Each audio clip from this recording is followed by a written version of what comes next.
Round 16 of the URC was very exciting. There's some really big results in there too. First up, the Friday games, we had Zebre 30, Cardiff 34. Zebre opened the scoring in this one after a few minutes. Creel putting Jesse over in the corner. Cardiff then get a double in about 5 minutes to take the lead. Krumov then, what a finish from him for his first Zebre try. The big second row showed some good feet and good strength as well to get over. Zebre then retake the lead just after half time. Cardiff though score another 5-minute double. Seems like they put the game to bed at that stage, but Zebre did what we've seen them do a few times this season. They come back at them. Just when you think the game is over, they start to play. But as previously, they couldn't quite get the final score to win, despite Cardiff having a man in the bin for the last 10 minutes. That was Zebre's last home game of the season, so probably no win for them this season if we're being realistic. Cardiff should now take the Welsh Shield and are also, very close to qualifying for the knockout stages as well.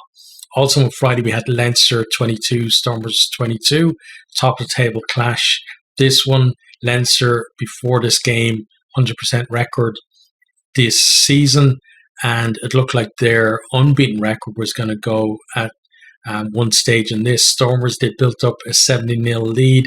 There were very strong wins in this one, and Stormers took full advantage of it in the first half. Leinster then score tries either side of half time to get themselves back into it. They then get another couple to take the lead and get themselves the bonus point. Stormers then did well to reply through Bromwich. Like the momentum had gone Leinster's way, but Stormers dug in and got themselves back level. I think a draw was a fair result in this one. There's a full report on the channel if you're interested in checking that out. Leinster now, they've secured top seeding going into the knockout stages. We're hearing also that Sexton's season is probably over, so he's played his last game in a Leinster shirt unless there's some kind of miracle comeback for him. I'd imagine, with the World Cup coming up, they won't want to, the Irish setup at least, won't want him being risked if he is, maybe 80% or something towards the end of the season. Byrne will probably now play in all the big games. Again, I think Irish fans, at least Leinster fans, we're hoping that they go deep into the knockout stages and he gets some, good game time in some really big games, which will steel him, I think, for the World Cup as well. Stormers at this stage probably should finish second. The draw there is probably enough of a buffer for them over Ulster going into the last two rounds. Onto the Saturday games then, we have Benetton 28, Lions 32. So Lions take an early lead from the tee. Riera then spots a gap between two forwards to put Benetton ahead. Benetton were leading at 21-13 at the half time. You then extend that lead to 28-13. And Nohamba goes to the bin for a deliberate knock-on. At that stage, it looked like maybe Benetton, if they add a score or two more, it's probably going to be too much for the Lions. But the Lions did really well to come back. They score 3 tries in 7 minutes. There was 2 from Chituka, and then they were either side of Belenta, or the field try from Max Wayne. The camera work for that try is blowing up on social media, so go check it out.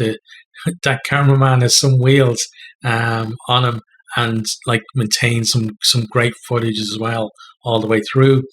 Lions, they've been fantastic away from home this season, not so much at Emirates Airline Park though, and it's a big blow to Benetton's playoff hopes.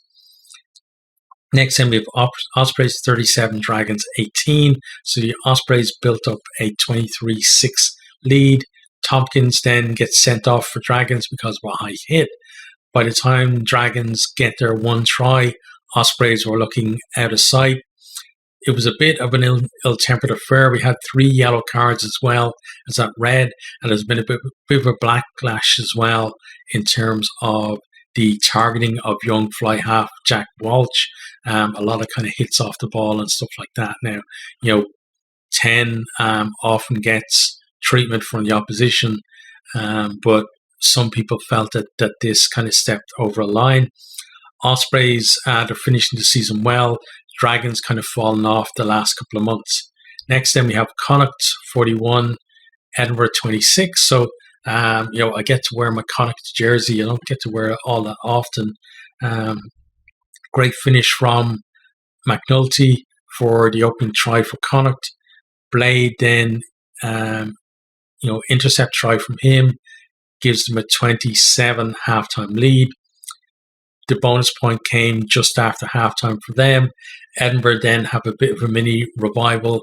Mata, his stretch to score his try was pretty impressive. He's been an impressive player for them this season as well. Connacht then sealed the win while both teams were down to 14. Blade with some nice footballing skills to complete his hat-trick. And Connacht players, they seem to have a knack for getting hat-tricks this season. Edinburgh then actually got their own bonus point try with a few minutes left in the game. Connacht really give themselves every chance to make the playoffs and possibly now qualify for next year's Champions Cup. They do need to finish 7th or above to do that because of the Welsh Shield would guarantee one Welsh team in there, even if they haven't actually made the knockout stages of the URC. Edinburgh's season really trailing off at this stage. Next thing we have Scarlets 32, Sharks 20. So Fafita did really well in the build-up to Steph Evans' opening try. He kind of had to take the ball above his head. It was almost intercepted as well. One of the Sharks players went for an intercept. Fafita takes it above his head, kind of has to spin as well, momentum taking him that way, ride a challenge, and then give it off to Evans to go in under the post. Sharks then get one back through Khaleesi from a 5-meter line out maul. Chamberlain then gets beaten by the bounce of the ball, and Evans gets his second try of the game. We then have more power from Sharks as who was it? It was Mbanambi, right? He goes over for them. Coslow's boot, though, pretty much kept him at arm's reach for a lot of the game. He got 6 penalties and 2 conversions. Scarlets really have improved. A good win against the Shark side, who've also discovered some form in the latter half of the season. Next, then we have Munster 26, Glasgow 38. So Glasgow had the bonus point try in this one by half time. They led 28-0. Munster did plenty of chances, but they kept turning down kicks at goal to go to the corner and just could not convert. Great defence from Glasgow and also mistakes from Munster. Then 31-0 down, Munster start to get a bit of momentum. They get a quick fire double. You can hear the crowd starting to believe, the fields of Athenry are ringing around the stadium. But then right after getting that second try at the restart, Carberry with a very poor pass in his own 22 ends up being knocked on. Glasgow gets a scrum, and that then leads to their final try of the game. Munster then get their own bonus point try through Nash, who was easily their standout player on the night. And this was the battle for 4th place, and Glasgow won it comprehensively in the end. Munster, they're away to the Stormers and the Sharks in the final 2 rounds. And they've got a pack of teams chasing them down as well. So they're going to have to pick something up in difficult circumstances to guarantee their Heineken Cup spot for next year. And again, there's a full review of this one on the channel if you want to check it out. The final game then of the weekend was Ulster 32, Bulls 23. First of all, we had nice hands across the line to put Balakoon over for the opening try. Then we have great play from Moody for Aronson's try as the Bulls respond and they go ahead. Lovely chip from him. Then he gathers it and then draws it at the cover and puts Aronson away. Then top try scorer in the URC, Tom Stewart, he gets himself a hat trick just to prove that he's not just a one try per game kind of guy. And I've still got a sneaking feeling that he's going to have an impact on Ireland's Rugby World Cup, maybe called up as some kind of cover, and then possibly get a vital try in a game. It's just, I can't explain why, but there's just a feeling about how well he's gone this season and his knack to get over the try line. Very similar to Gavin Coons in that respect. We then have a last-minute penalty from Cooney, and that denies the Bulls a losing bonus point. It was a big, big win for Ulster, and the Bulls continue to fall down the table. Okay, so speaking of the table, let's have a look at that. So Leinster in first place on 74 points. They've got that one draw now under 15 wins, but now they can no longer be caught, so they are officially number one seeds, even though we've known it for a long time that was going to be the case. Stormers there in second. They've got a 2-point gap now on Ulster behind them. So as long as they can win the remaining games, they should finish second, but Ulster are finishing strong as well. Remember, Ulster were second for a long, long time. They had that disaster of month really around December, and then coming back again strong.